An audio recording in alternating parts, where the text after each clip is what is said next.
The disability rights movement, led by leaders like Ed Roberts, Judith Heumann, and Lewis Curtis, saw incredible success with the passage of numerous pieces of legislation and court cases that shifted the U.S. from the medical model to the social model, giving people with disabilities increased accessibility and equality. The movement in question was a global social movement aimed at securing equal rights, opportunities, and accessibility for people with disabilities. It kickstarted around the 1960s to the 1970s. I'm Bella Chin, and I'll be giving the movement overview and historical context. Kevin Quach will be going over the first sparks of the movement. Nicole will cover the first pieces of legislation and the opposition to that. Bethany Hugh will be talking about landmark court cases and more pieces of legislation. Nicole Boehm will be covering media outlook, and Aiden will be discussing the impact of the movement. In the 1880s, disabled people were treated as burdens by society. Some ended up in circuses, many others in asylums and institutions. General attitudes first shifted after World War I and World War II as injured and disabled veterans returned. Awareness increased when the first president with a disability, Franklin D. Roosevelt, took office.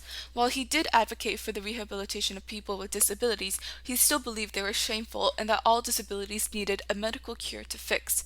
About 40 million people in America today live with some kind of disability, so it's important to know the history behind this movement and its impact on people currently. In the 1950s to 1970s, the independent living movement began as people with disabilities demanded more control over their lives. Activists pushed for accessibility, self-determination, and community support, challenging institutions and paving the way for disability rights as we know them today. Hello, sir. What's your name? Ed Roberts. What are you doing here? I'm leading a protest. That's great. What are you fighting for? We are fighting for independent living and city accessibility. The Rehabilitation Act of 1973 was the first federal law prohibiting discrimination against people with disabilities, specifically by any program or activity receiving federal funding. Section 504 of the Act is the most famous. It guaranteed disabled students and workers equal access and reasonable accommodation in federally funded institutions.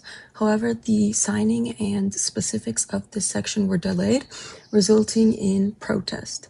The 504 sit-ins in 1977 were landmark protests where disability activists occupied a federal building in San Francisco to force the government to actually enforce Section 504. This was the longest occupation of a federal building in U.S. history, spanning 28 days. Soon after, the act was signed, less than 4 years later. What is your name? I'm Judy Heumann. And what are you doing here? I'm here to lead the sit-in protest to promote Section 504 in the Rehabilitation Act. And what is your story? Back when I was 18 months old, I was diagnosed with polio. And, when I reached 5, the school denied me for my education because I thought I was a fire hazard. After the push for disability rights, President George W. Bush signed the Americans with Disabilities Act, also known as the ADA. The ADA is a civil rights law that ensures equal opportunity for people with disabilities. It covers 5 key areas.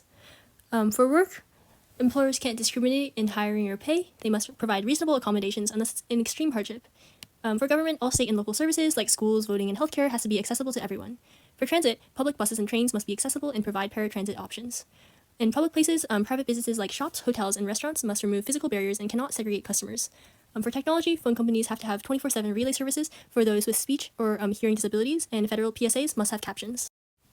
In the Supreme Court case Olmstead v. LC, on behalf of female patients with mental disabilities, Zermain challenges Olmstead, who is the Commissioner of Georgia's Human Resources, for a decision to keep women in psychiatric isolation. These women were cleared for more integrated treatment, but Olmstead argued there is financial constraints for the treatment programs. In a 6-3 decision, the Supreme Court ruled that the ADA requires placement of patients with disabilities in integrated settings if they are medically cleared, express a desire for the settings, and resources for the transfer are available. If there are financial constraints, you must be able to prove it will harm other patients by allocating resources to a single patient. And the court rules in favor of Lois Curtis. No. I'm here today with Lois Curtis. Lois, can you tell me a little bit about yourself? So I was originally approved for community care, however I was institutionalized and put in isolation, so I'm arguing that this violates the ADA. The outcome of this movement was not just the passage of new legislation, but a change in how people with disabilities are viewed. Nowadays, people with disabilities are shown to be as capable as anyone else, but it took a lot to get to this point. Before, the medical model was the standard, where people with disabilities were seen as abnormal and a problem. But this movement opened the public's mind so that people with disabilities are not seen as the problem, but people who face more adversity than others. Media coverage was a crucial factor in raising general awareness and countering societal misconceptions that were popular at the time. The 1990 Capitol crawl greatly shifted the public perception on disabled people from a feeling of pity to empowerment.